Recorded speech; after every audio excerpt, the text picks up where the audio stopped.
Oi pessoal, tudo bem com vocês? Hoje eu estou aqui com uma convidada muito especial, que é minha amiga Ana Carolina. Ela é formada em Ciências Contábeis, especialista em Ciências Políticas e Administração, e há alguns anos ela foi para Portugal realizar um mestrado.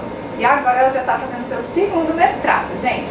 Ela já é mestra em Economia Financeira pela Universidade de Coimbra e agora está fazendo seu segundo mestrado em Ciências Políticas pela Universidade Nova de Lisboa. Tudo bem, Ana? Tudo bem, querida? Amiga, eu trouxe aqui você hoje para falar um pouquinho sobre como é fazer um mestrado em Portugal, né? Para explicar um pouquinho para o pessoal algumas informações sobre isso. Então a primeira pergunta que eu tenho é assim: como é que você procurou pela primeira vez por programas, por pós-graduações lá em Portugal? Então, acho que o que me informou primeiramente foram os jornais. Eu vi em muitos noticiários, estava naquela época que tinha aumentado o número de alunos brasileiros nas universidades portuguesas. E isso foi bem no momento que eu estava fazendo a ANPAE, que é uma prova unificada de pós-graduação para cursos de ciências sociais, como economia, contabilidade. Que aí você pode usar em vários locais. Exatamente, que nós utilizamos o resultado dessas provas para diversas universidades. E eu tinha feito esse resultado e tinha me saído bem. Então eu pensei na possibilidade que poderia ser de um mestrado fora do Brasil. Então, a partir dessa nota, eu fui atrás das editais e como os editais estavam sendo feitos. Pela internet mesmo? Pela internet, Busca de edital é fundamental no processo de se inscrever em qualquer programa de pós-graduação. Sempre está atento ao edital do ano passado, ao edital desse ano. Então, eu fui ver e eu vi que eu preenchi os requisitos. E, fazendo a minha carta, é como se fosse uma carta de o porquê que você está aí para essa universidade, que eles pedem, né?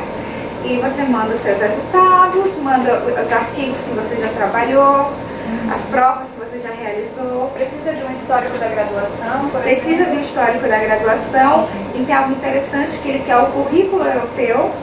O currículo europeu é bem simples de fazer, mas ele prefere que você escreva no currículo europeu para mandar para eles. Não é bem o Lattes, mas é como se fosse um Lattes mais complexo, porque realmente tem falando da sua história, não só dos seus artigos, mas das escolas que você foi, das línguas que você fala. É bem parecido com o memorial acadêmico, pelo que eu estou vendo. Exatamente. Legal. Relacionando a sua história, né, sua educação, Exato, seu percurso. Com o seu percurso, como todos, chegando à conclusão dos seus artigos. Entendi.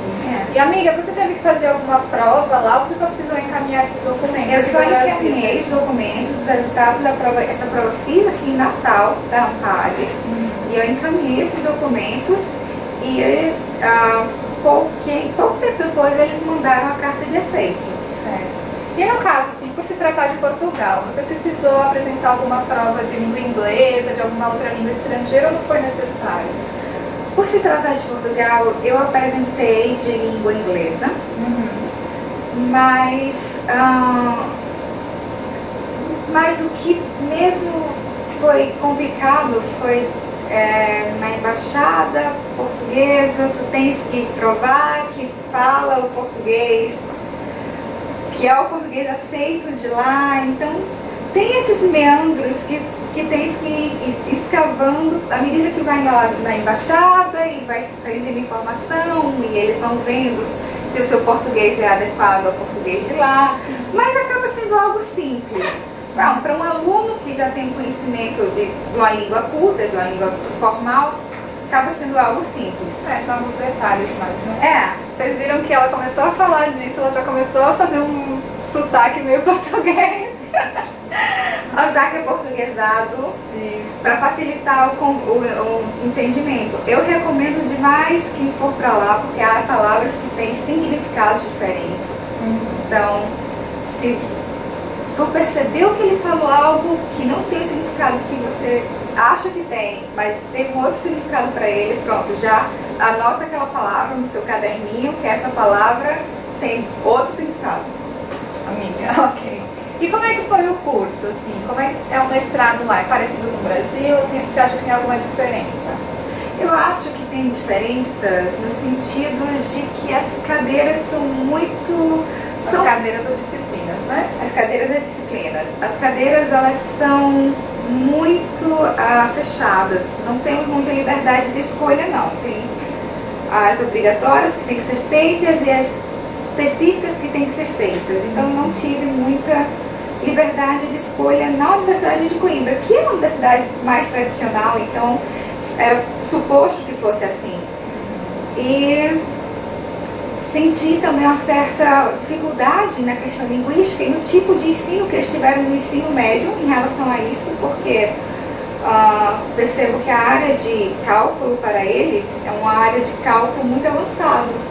Coisa de aspectos que eles já viram no ensino médio, porque o estudante de lá tem essa diferenciação no ensino médio que vai para a economia ou que vai para a medicina. Então, eles, antes de ir para a faculdade, eles já vão com esse direcionamento de economia e estão a estudar economia desde os 18 anos. Sim, você tem que se acostumar, tem que... Então, você vê que eles, aprimorar. então você vê nessas áreas de cálculo que eles valorizam muito o cálculo mesmo, o cálculo pesado. E isso se diferencia do Brasil, porque no Brasil, claro, nós usamos as máquinas, é um sistema mais americanizado, então tende a ser mais prático a maneira que nós utilizamos no Brasil. Queremos ser mais rápidos, mais práticos, então não perdemos tempo fazendo os cálculos na mão e vendo as fórmulas e verificando as fórmulas e as fórmulas antigas.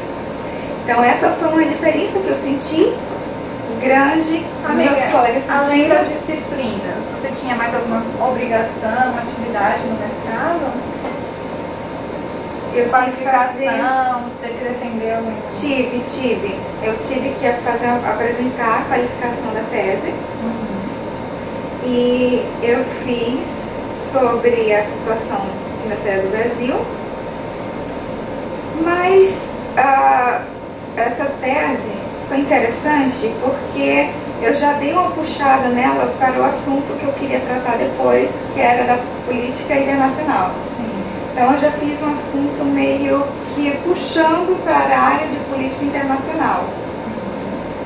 E foi aprovada, deu certo, mas eu fiz em inglês por causa da dificuldade linguística e também porque eu queria que ela tivesse uma oportunidade para ser publicada. Sim, né? Publicar em inglês é interessante mesmo. E você teve que dar aulas, por exemplo, apoiar algum professor? Não, lá não existe isso, porque ocorre um distanciamento de professores. Há uma hierarquia entre professores e alunos na Europa.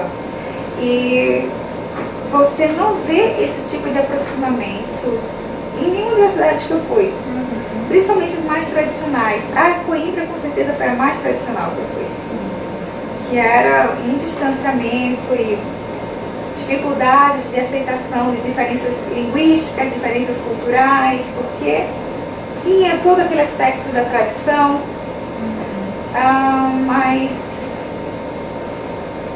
quando eu fui para a França, eu já vi de uma outra forma, eu já vi eles se adaptarem. Dependendo do país. Eles se adaptam à diferença. E que dica que você tem para finalizar o vídeo para o pessoal que está interessado em realizar uma pós-graduação, um mestrado lá em Portugal? Olha, basicamente em Portugal eu recomendo ficar nas cidades grandes, recomendo buscar a sua área de interesse, qual é a faculdade que trabalha com a sua área de interesse, porque as faculdades elas são bem diferentes, elas são conhecidas por especialidades diferentes. Entendo? Então, por exemplo, a nova que eu estou, a nova de Lisboa que eu estou agora, ela é mais conhecida por ser uma faculdade econômica, mais uma faculdade política. Ela não é conhecida pelo direito, como chegou a ser conhecida a Coimbra. Mas eu ainda preferia a Lisboa pelo fato da cidade ser grande, ser mais receptiva e os professores serem mais receptivos aos alunos estrangeiros. De apoiarem mesmo e de conseguir construir um diálogo e conseguir realizar projetos e trabalhos juntos. Eu recomendaria isso, verificar para a sua área e também acho que tem que estar preparado para tudo, porque nunca se sabe, as pessoas são diferentes e a situação europeia está em crise. Então pode acontecer, pode ter alguns acontecimentos ruins, algum preconceito que você pode sofrer lá. E tentar se abstrair e não deixar se abater com isso. Não se abater com esse tipo de preconceito, mas que ele existe, infelizmente. Essas questões de refugiados é uma questão muito séria e está afetando toda a Europa. E acredito que enquanto não resolver essa guerra na Síria, vai ser uma questão contínua na sociedade, um problema contínuo na sociedade. Apesar de Portugal ser um país que está um pouco distanciado, ele ainda sofre porque ele recebe da União Europeia e ele não só recebe benefícios, como está recebendo também refugiados. Então é uma situação muito tensa. Você pode se observar assim que alguém que já foi antes para Portugal vai sentir essa diferença agora de que eles estão mais nervosos e a Europa como um todo está mais nervosa e preocupada. Eu acho que essa é uma tendência do momento que vai se diluir à medida que a situação econômica for se resolvendo. Muito bem. Obrigada, amiga, por estar aqui falando para o pessoal. Vou fazer outro vídeo com a Ana falando sobre morar no exterior, especificamente quando você estiver fazendo uma pós-graduação. Então continuem acompanhando aqui o canal para poder ver esse vídeo, tá bom? Se vocês gostaram dessas contribuições, não esqueçam de curtir, deixem algum comentário se vocês quiserem tirar alguma dúvida a esse respeito, que a Ana está aqui no Brasil até setembro, então ela vai poder nos ajudar bastante. E vemos você no próximo vídeo, tá bom? Tchau, gente!